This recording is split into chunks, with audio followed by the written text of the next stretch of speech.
Olá, eu sou Alberto Guerra, estou aqui mais uma vez no nosso canal Literatura é Outra História para dar continuidade a algumas interpretações encontradas na obra-prima Memórias Póstumas de Brás Cubas, de Machado de Assis. A partir do nome do adjetivo póstumas, todas as coisas são possíveis, porque póstumo é relativo a aquilo que já morreu, aquele que já morreu.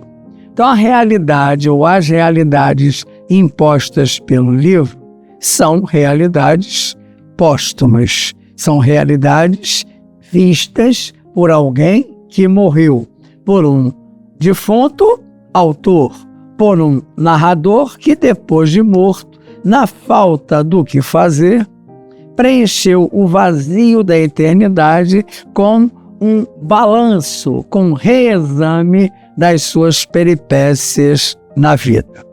E como narrador atento, um dos alter egos do Machado de Assis, o narrador deu a alguns nomes uma importância que pode escapar do leitor comum, mas não deveria haver essa omissão. Os significados precisam aflorar. Num determinado momento da narrativa, há um cidadão que deixa a sua condição de escravo, ganha a carta de alforria e algumas economias do seu ex-dono. O nome desse cidadão, Prudêncio, e de alguém que se chama Prudêncio, se espera fundamentalmente o quê? Prudência. Se espera que ele seja prudente. Mas, em se tratando de obra machadiana, é preciso entender que as ironias falam muito mais alto. E mais uma ironia, mostrando um paradoxo, vai essa ironia conviver com o personagem. Prudêncio, de maneira imprudente, lança a mão do dinheiro que foi economizado e compra um escravo. Então, repare a cena. Ex-escravo compra um escravo. Como se essa anomalia não bastasse, leva o escravo para a praça pública e faz o escravo de cavalo. Monta o escravo exatamente para compensar o seu papel antigo em relação aos filhos do ex-dono. Não foi prudente o nosso Prudêncio. Nosso Prudêncio não tem condição de ser prudente também, porque precisava compensar feridas, cicatrizes que ficaram com o tempo e com as humilhações da coisa pavorosa que é a escravidão. Assim, também o nome de Eugênia.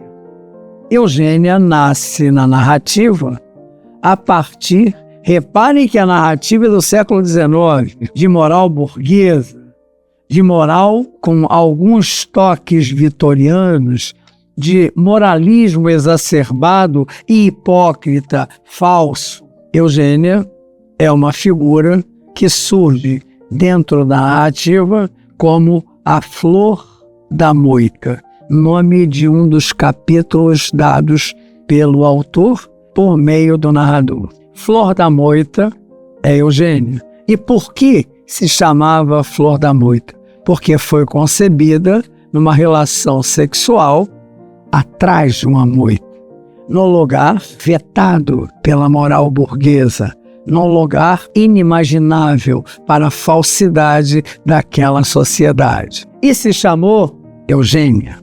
E Eugênia significa a bem gerada, a perfeita. Como perfeita e bem gerada, surgiu uma moça que aos 16 anos, pela sua beleza, despertou os interesses de Brás Cubas. Ao despertar os interesses de Brás Cubas, deixou, numa caminhada com o seu pretendente, escapar, porque era inevitável, que mancava de uma perna. Repare agora, o nome dela, Eugênia, tem a ver com eugenia, que vai dar problemas para a humanidade mais tarde. A bem-gerada, a perfeita, é uma ironia, é um nome irônico. Eugênia é um nome irônico em relação ao problema físico que ela tem. E o problema físico que ela tem é o que impede o relacionamento de Brás Cubas. Medíocre, dando satisfação a uma sociedade hipócrita, ele jamais assumirá o gosto de se relacionar com ela, exatamente porque ela tem um defeito de fabricação, vamos dizer assim. E esse defeito de fabricação é como se o autor pusesse na cabeça da burguesia que julga o pensamento falso, hipócrita de um ato pecaminoso, um ato ilícito, exatamente porque não obedeceu os espaços do quarto, os espaços da alcova. Seus pais transpuseram as barreiras de um moralismo de fachada e, portanto, quem pagou a conta, uma dívida que não era dela, era exatamente a belíssima Eugênia, que, por ironia, tinha uma imperfeição, a ponto de o narrador dizer, numa determinada passagem, que Eugênia mancava da perna e do amor. Gostaram? Machado de Assis é ferino. Machado de Assis não perdoa. Machado de Assis vai ao pior dos preconceitos do ser humano. Você gostou? Continue ligado no nosso canal Literatura é Outra História para outros momentos parecidos com esses que eu estou vivendo aqui. Muito obrigado.